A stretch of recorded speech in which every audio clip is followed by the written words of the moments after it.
राधे राधे, जय श्री कृष्णा। स्वागत है आपका नर्सिंग विजन में। आज के इस लेक्चर में हम लोग पढ़ने वाले हैं promoting safety in health care environment. मतलब कि कैसे सेफ्टी को हेल्थ केयर इन्वायरमेंट में प्रमोट कर सकते हैं। मतलब कि हेल्थ केयर इन्वायरमेंट कहने का मतलब है हॉस्पिटल या फिर जहाँ पे हेल्थ वर्कर कार्य करते हैं या फिर केयरिंग की जाती है पेशेंट का, वहां पे सेफ्टी को कैसे बढ़ाया जा सकता है या फिर कैसे मेंटेन करके रखा जा सकता है। आज हम पढ़ेंगे इस टॉपिक बोलिए या फिर चैप्टर बोलिए इसमें। चलिए चालू करते हैं बिना टाइम वेस्ट किए आपका, क्योंकि आपका एक एक टाइम बहुत कीमती है। तो चलिए चालू करते हैं।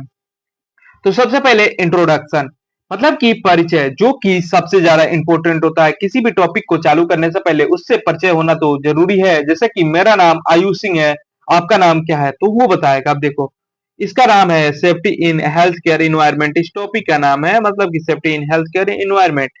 Safety means protection for harm और इंजरी। सेफ्टी मतलब क्या होता है? देखो, अब सेफ्टी तो बहुत तरीके से हो सकता है, बट इस चैप्टर में इस टॉपिक के अकॉर्डिंग सेफ्टी का मतलब है protection from harm and injury. मतलब कि हार्म, जो भी चीजें हमें हार्म कर सकती है और जिससे हमें इंजरी हो सकती है, उससे हम लोग कैसे प्रोटेक्ट अपने आप को करें। ठीक है। सेफ इन्वायरमेंट प्रिवेंट एक्सीडेंट और इन्फेक्शन। ये मतलब कि ये एक यूनिवर्सल लॉ है कि सेफ इन्वायरमेंट जो है वो क्या कर सकता है, हमें हमें एक्सीडेंट हमारा एक्सीडेंट होने से बचा सकता है और इन इन्फेक्शन से बचा सकता है। एक्सीडेंट कहने का मतलब ये नहीं है कि गाड़ी आपस में टकरा गई। यहाँ पे एक्सीडेंट कहने का मतलब है एक्सीडेंट में कभी कभी निडिल इंसर्ट इंसिडेंट हो जाता है। मतलब कि निडिल चुभ जाती है हमारे हाथों में अपने आप या फिर सडन, तो उसे हम लोग एक्सीडेंट बोल देते हैं। ठीक है। तो उस टाइम पे हमें बहुत से इन्फेक्शन होने के खतरा बढ़ जाते हैं। ठीक है। तो उससे हम बचाव कैसे करें और अपने आप को इन्फेक्टेड होने से कैसे बचाएं, इसमें पढ़ेंगे। नर्सिंग प्ले अ की रोल मेंटेनिंग अ सेफ्टी। ये तो सबको पता है कि नर्सिंग स्टाफ या फिर नर्स जो है बहुत बड़ा रोल प्ले करती है हॉस्पिटल में। इसे हॉस्पिटल का बैकबोन या फिर हार्ट ऑफ हॉस्पिटल भी बोला जाता है। तो ये सेफ्टी में काम ना करे ऐसा तो हो नहीं सकता। तो ये सेफ्टी में भी की रोल प्ले करती है, मतलब कि बहुत बड़ा भूमिका को निभाती है। Patient safety improve recovery and reduce complication. देखो इससे क्या होता है, देखो इससे ये होता है कि अगर सारी चीजें हम प्रॉपर फॉलो करें, सेफ्टी को अच्छे से ध्यान में रखते हुए सारी चीजें करें, तो उससे क्या होता है, पेशेंट की सेफ्टी इंप्रूव हो जाती है, रिकवरी और क्या होता है, रिड्यूस ऑफ कॉम्प्लिकेशन। मतलब कि और खतरे होने से बच जाते हैं। मतलब कि समझो कि एक्सीडेंट होने से पहले हम गाड़ी रोक लेते हैं अपनी, ये कहना चाहता है। देखो यहाँ पे एक्सप्लेनेशन भी मैंने लिख रखा है। इन हॉस्पिटल में पेशेंट ऑलरेडी वीक कंडीशन में होता है, जैसे कि बीमार है, उसका मान लो कि डब्ल्यूबीसी या फिर प्लेटलेट ऑलरेडी डाउन है। उसमें अगर जो इन्वायरमेंट सेफ नहीं होगा तो एक्स्ट्रा प्रॉब्लम हो सकती है। ठीक है। एक्स्ट्रा, इसीलिए हम लोग सेफ्टी जो है रखते हैं। इसीलिए जो है सेफ्टी नर्सिंग केयर का बेसिक पार्ट होता है, मतलब कि समझो कि एक हिस्सा ही मान लो इसका। ठीक है। उसके बाद से आ जाते हैं promoting safety in health care environment. अब कैसे प्रमोट कर सकते हैं? देखो, सबसे पहला काम क्या है, इंपोर्टेंट ऑफ सेफ्टी। मतलब कि सेफ्टी के लिए सबसे ज्यादा इंपॉर्टेंट चीज क्या है, prevention of injury and infection. मतलब कि सबसे पहले तो हम लोग क्या करेंगे, सबसे पहले कोशिश यही करेंगे कि इंजरी ही ना हो, मतलब किसी को नीडल लगे ही ना और वो इन्फेक्टेड ही ना हो। अगर नीडल लग गई तो उसके बाद से तो हम सेफ्टी प्रोटोकॉल फॉलो करेंगे ही करेंगे, वैक्सीनेशन जो भी चीजें हैं और डायग्नोसिस और जांच जो भी चीजें हम करवाएंगे, बट सबसे पहले हम कोशिश करेंगे कि भैया नीडल लगे ही ना। क्यों? इसीलिए उसके बाद से रिड्यूस इन हॉस्पिटल स्टे। सबसे मतलब कि प्रयत्न करेंगे कि कम से कम टाइम में पेशेंट को हम लोग ठीक करके भेज दे घर। ठीक है। कम से कम टाइम में हम पेशेंट को ठीक करके भेज दे, कहाँ पे, उसके घर, उसके हम लोग घर भेज दें, ताकि हॉस्पिटल में बीमारियों का चांसेस बहुत ज्यादा रहता है। अगर वो हॉस्पिटल में स्टे करेगा तो वो इन्फेक्शन उसके होने में बहुत ज्यादा चांसेस रहते हैं, जैसे कि एचआई हॉस्पिटल एक्वायर्ड इन्फेक्शन, जिसे हम लोग नोजोकेमियल इन्फेक्शन भी बोलते हैं। तो ये चीजें होने की खतरा ज्यादा रहता है, तो भैया हम खतरों से खेले ही क्यों, हम तो खतरों के खिलाड़ी है नहीं। तो इसीलिए सबसे ज्यादा प्रयत्न करेंगे कि हम लोग रिड्यूस करेंगे हॉस्पिटल स्टे को। उसके बाद से इंक्रीज अ पेशेंट ट्रस्ट। अब देखो, पेशेंट ट्रस्ट का मतलब है कि पेशेंट आपके पास आया और ठीक होकर चला गया। ये पेशेंट का ट्रस्ट इसमें बने रहना चाहिए कि मैं इन सर के पास, इन डॉक्टर साहब के पास या फिर इन एक्स वाई व्यक्ति के पास जाऊंगा तो मैं ठीक होके आऊंगा और मेरे साथ कुछ गड़बड़ नहीं होगा। मतलब कि गड़बड़ नहीं होने कहने का अर्थ है मेरा कि और बीमारियां हमें उल्टे नहीं दे देंगे, क्योंकि कुछ ऐसे लोग भी होते हैं जिनको नहीं पता होता है कि ये चीजें देने से ये चीजें कोज हो सकती है, तो वो उसे चलाते रहते हैं कंटिन्यूअस। ठीक है, जब कंटिन्यूअस चलाते रहता है तो उससे क्या होता है कि उसका साइड इफेक्ट आ जाता है, देखने को मिल जाता है, तो जिससे पेशेंट का ट्रस्ट उड़ेगा ही उड़ेगा, ऑब्वियस सी बात है। ठीक है, उसके बाद से improve quality care. Quality care कहने का मतलब है कि हम लोग अपने जो केयर तो करते ही हैं, बट क्वालिटी केयर में जैसे अब पेशेंट आया, पेशेंट बोला कि सर मेरे सर में बहुत दर्द है, तो आप बोलेंगे ओके कोई बात नहीं, इट्स कॉमन, बट आप एक काम कीजिए, आप एक आइबुप्रोफेन ले लीजिए। ठीक है, आइबुप्रोफेन दे दिए उसको, आप ठीक हो जाएंगे। ये एक केयरिंग का तरीका हो गया। और दूसरा हो गया, अब बैठ, ये ले, तेरा डेली सर में दर्द होते रहता है, ये दवाई ले, खा ले, खा के चुपचाप चला जाए। ये दूसरा तरीका हो गया। तो हम लोग क्वालिटी केयर देंगे, मतलब कि केयर तो देंगे बट उसमें क्वालिटी होनी चाहिए। एक ऐसा नहीं कि मरीज आए डांट के भागा दे, नहीं।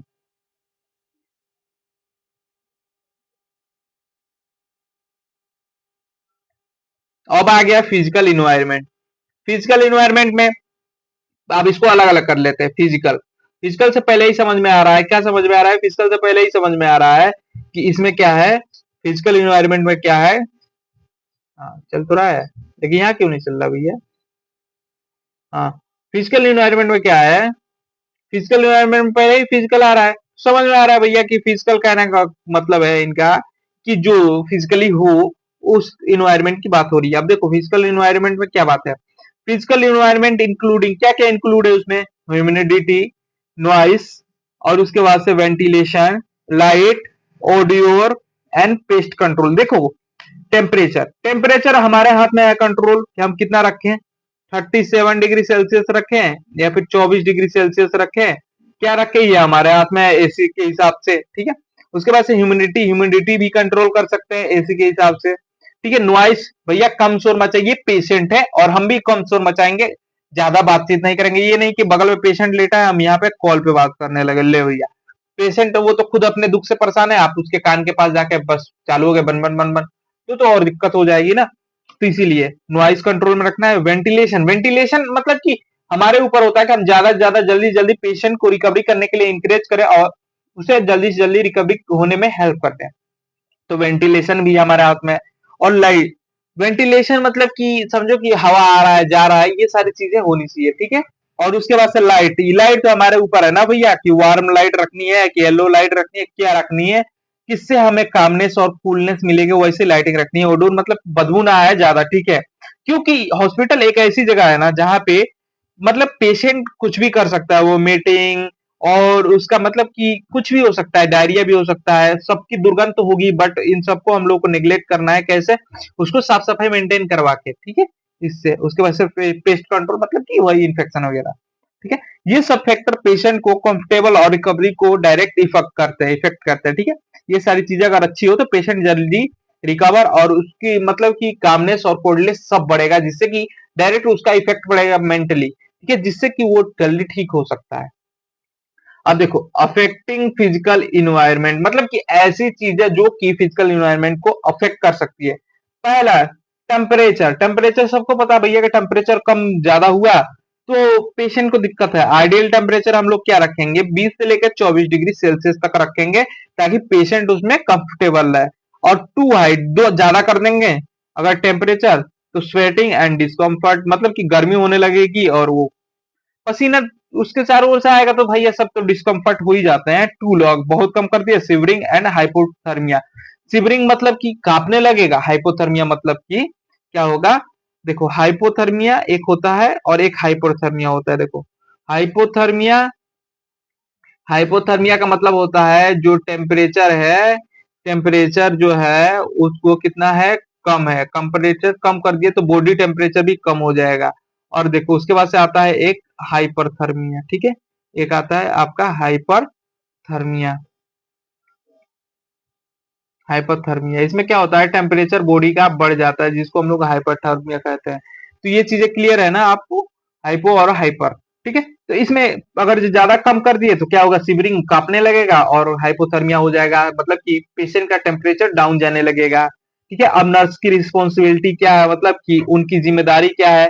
पहला में पहला क्या है, मॉनिटर और रूम टेम्परेचर को देखते रहे भैया कि सही है कि नहीं है। एडजस्ट है एसी और फैन, अगर जो एसी है तो एसी को एडजस्ट करेंगे, अगर पंखा है तो पंखे को एडजस्ट करके रखेंगे टेम्परेचर के हिसाब से, अकॉर्डिंग टू टेम्परेचर, ओके, ठीक है। उसके बाद से आ जाते हैं ह्यूमिडिटी। ह्यूमिडिटी क्या होता है, ये आइडियल ह्यूमिडिटी कितनी होती है, 30 से लेके 60%, मतलब कि एयर में मौजूद मॉइस्चराइजेशन, मतलब कि एयर की जो मॉइस्चराइजेशन है उसकी ह्यूमिडिटी कितनी है, मतलब कि उसमें कितने H2O मॉलिक्यूल्स है या फिर ऐसे मॉलिक्यूल्स जो कि मॉइस्चराइजेशन को मेंटेन रखते हैं, ठीक है। अगर ज्यादा ह्यूमिडिटी कर दिए तो बैक्टीरियल ग्रोथ होगा, बैक्टीरियल ग्रोथ कहने का मतलब है कि बैक्टीरिया बढ़ेगा, जिसके कारण बैक्टीरिया क्या कॉज करते हैं, बैक्टीरिया डिजीज कॉज करते हैं, जिसके कारण हमें एंटीबायोटिक और ये सारी चीजें देनी पड़ेगी। और ये चीजें तो होनी नहीं है भैया, क्योंकि वो तो खुद वीक है। तो उसमें अगर बैक्टीरिया ग्रोथ करने लगा, बैक्टीरिया तो ढूंढते रहते भैया कि वीक कहाँ मिल जाए भैया, कमजोरी कहाँ मिल जाए किसी की, उस पर अटैक करेंगे, ठीक है। तो इसीलिए ज्यादा ह्यूमिडिफाई, मतलब ज्यादा ह्यूमिडिटी भी नहीं रखनी चाहिए, और उसके बाद से लो ह्यूमिडिटी, अब ज्यादा भी नहीं रखनी चाहिए और लो भी नहीं रखनी चाहिए। लो रखने से क्या होता है, स्किन ड्राई होने लगता है, और क्या होता है, ब्रीथिंग डिस्कम्फर्ट होने लगती है, मतलब कि क्या होता है, कभी कभी नोज के अंदर जो नोजोफेरिंग्स है उसमें जलन होने लगती है, ठीक है। इसीलिए जब हम लोग O2 जब सप्लाई करते हैं तो उसको ह्यूमिडिफाई करके सप्लाई करते हैं ताकि नोज के अंदर जलन ना हो, ठीक है।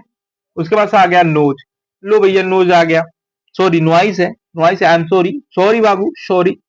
Noise, noise cause stress and sleep disturbance, मतलब कि नॉइस जो है वो क्या क्या कर सकता है, पहला स्ट्रेस और स्लीप डिस्टरबेंस को ला सकता है। स्लीप डिस्टरबेंस क्या क्या होता है, स्लीप डिस्टरबेंस का मतलब होता है कि सोने में कठिनाई आ सकती है, आप सो रहे हैं, आपके कान पे हम चिल्ला रहे हैं भैया उठ जा, भैया उठ जा, उठो, नहीं। और स्ट्रेस भी भैया फालतू में चिल्ला रहा है, ठीक है। उसके बाद से ICU noise should be minimal, ICU में है और वहां पे क्या करेंगे, हम कोशिश करेंगे कि ज्यादा से ज्यादा लोग चुप रहे, नॉइस ना करें, इसीलिए हम लोग आईसीयू में क्या करते हैं, एंट्री सबकी प्रिवेंट रहती है, बस कुछ टाइम के लिए हम लोग जाने देते हैं कि आप पेशेंट के रिलेटिव हैं तो जाके आप मिल लीजिए, बट इतने समय के लिए 5 मिनट या 10 मिनट, उससे अतिरिक्त समय नहीं दी जाएगी आपको, ठीक है। नर्स शुड, अब हमें क्या करना चाहिए, अवॉइड अ लाउड टॉकिंग, अब हम भी तेज तेज बात करने लगे पेशेंट के रिलेटिव से या किसी से भी, डॉक्टर से, तो ये नहीं करना चाहिए, ठीक है। उसके बाद से reduce alarm sound and quickly, मतलब कि अलार्म जो बज रहा है उसका साउंड तो पहले कम रखना चाहिए, और जैसे बजा जितनी जल्दी पॉसिबल उसको बंद कर दो, ठीक है, अलार्म। क्योंकि अलार्म भी तो लगाते हैं हम लोग, बट उसमें क्या करते हैं कि हम लोग ज्यादा से ज्यादा कोशिश करते हैं कि इसको बंद कर दें, ठीक है। अब आ जाते हैं यहाँ पे, देखो क्या होने लगा, हाँ, कहाँ गए भैया, हाँ। अब आ जाते हैं यहाँ पे, कहाँ पे, वेंटिलेशन। वेंटिलेशन मतलब होता है fresh air circulation is important, मतलब कि समझो कि आप किसी को एक कमरे में बंद करके रख दोगे, हवा आएगी नहीं जाएगी नहीं तो वो तो खुद बीमार पड़ जाएगा, इसीलिए फ्रेश एयर जरूरी होता है। प्रिवेंट अ इन्फेक्शन स्प्रेड, ये क्या करता है, इन्फेक्शन को फैलने से बचाता है। रिमूव अ बेडशीट ओडर, मतलब कि ऐसे बेडशीट को हम लोग को हटा देना चाहिए जो बदबू कर रहा हो, ठीक है। उसके बाद से poor ventilation respiratory infection risk, मतलब कि अगर जहां पे कम वेंटिलेशन हो वहां पे रेस्पिरेटरी रिस्क बढ़ जाता है, ठीक है। रेस्पिरेटरी रिस्क कहने का मतलब है कि सांसों से संबंधित समस्याएं बढ़ जाती है। लाइटिंग, अब देखो लाइट क्या होता है, light is quite lighting prevent of fall, मतलब कि समझो कि कोई पेशेंट है उसका ऑपरेशन हुआ है और उसमें उस रात को कम अंधेरा, रात को ज्यादा अंधेरा है, वो रात में चलने की कोशिश कर, कुछ करने की कोशिश कर रहा है या चलने की कोशिश कर रहा है, कम लाइटिंग की वजह से वो गिर भी सकता है, उसको चोट भी आ सकती है, तो ये सारी चीजें डिपेंड करती है। Natural light is improving a mood, मतलब कि समझो कि नेचुरल लाइट जो है मूड को इंप्रूव करती है, ये कामनेस कोल्डनेस को मेंटेन रखती है। Dim light at a night for rest, रात को डिम लाइट कर देनी चाहिए जो कि रेस्ट के लिए होता है। उसके बाद आता है odour, bad smell cause a nausea, मतलब उल्टी करवा सकती है। Maintain a cleanliness and proper क्या, मतलब कि वेस्ट डिस्पोजल, ठीक है। अब आ जाता है रिडक्शन ऑफ फिजिकल हजार्ड, मतलब कि फिजिकल जो हजार्ड है उसको कैसे रिडक्स कर सकते हैं, ऐसी चीजें जिससे कि मतलब कि आगे इन्वायरमेंट में दिक्कत ना हो। देखो पहला कॉज, क्या क्या कॉज है इसका। पहला electrical short circuit, sorry electrical short circuit, ऐसी चीजें जो कि फिजिकली हो जाए या फिर मतलब कि रेंडमली हो जाए। इलेक्ट्रिक शॉर्ट सर्किट हो गया तो उसको कैसे कम कर सकते हैं। ऑक्सीजन लीक को बचाए रखे, फ्लेमेबल मटेरियल को कम यूज करें, प्रिवेंशन, अब क्या क्या प्रिवेंट करें, फायर स्टेरिलाइजेशन ट्रेनिंग, मतलब कि सबको भैया आनी चाहिए कि आग लग गई तो बचना कैसे है, फॉलो। और रेस प्रोटोकॉल, रेस मतलब क्या होता है, देखो रेस मतलब ये नहीं कि भागो, ये नहीं। रेस मतलब होता है, आर से होता है रिज्यूम, ए से होता है अलार्म, सी से होता है कॉन्फिंग, एंड ई से होता है एक्स्ट्रा ग्लूनेस। ठीक है, इस चीज को हम लोग को फॉलो करके रखना है। और उसके बाद आ जाते हैं एक्सीडेंटल हजार्ड। एक्सीडेंटल हो गया वेट अ फ्लोर, ठीक है, broke equipment, sharp object, prevention, use of warning sign and proper equipment handle. देखो अगर ये कोई इक्विपमेंट खराब हो गया, फूट गया या फिर टूट गया फ्लोर पे गिर के, तो क्या करना है, शार्प ऑब्जेक्ट को अलग कर देना है। प्रिवेंशन क्या करना है, यूज अ वार्निंग साइन, ठीक है, वहां पे वार्निंग साइन का यूज करना है। प्रॉपर इक्विपमेंट को हैंडल करना है वहां पे, ठीक है। अब आ जाते हैं रोल ऑफ नर्स। अब हमारा क्या रोल होता है, हम तो नर्सिंग स्टूडेंट है तो हमारा रोल क्या होता है। पहला maintain and cleanliness, check equipment safety, ठीक है। अब देखो इक्विपमेंट मतलब कि सेफ्टी को चेक करते रहना है कि भैया कि ये सेफ है कि नहीं है, ठीक है। रिपोर्ट हजार्ड, हजार्ड को रिपोर्ट करते रहना है। Educate a patient and a patient family member, and family member, ठीक है, ऑल्सो फैमिली मेंबर, ठीक है। सबको अच्छे से एजुकेट करना है, पेशेंट की क्या कंडीशन क्या नहीं उसके बारे में बताते रहना है, ठीक है। तो आपका चैप्टर खत्म यहाँ पे, आज के लिए इतना ही रहने देते हैं। थैंक यू, राधे राधे, जय श्री कृष्णा।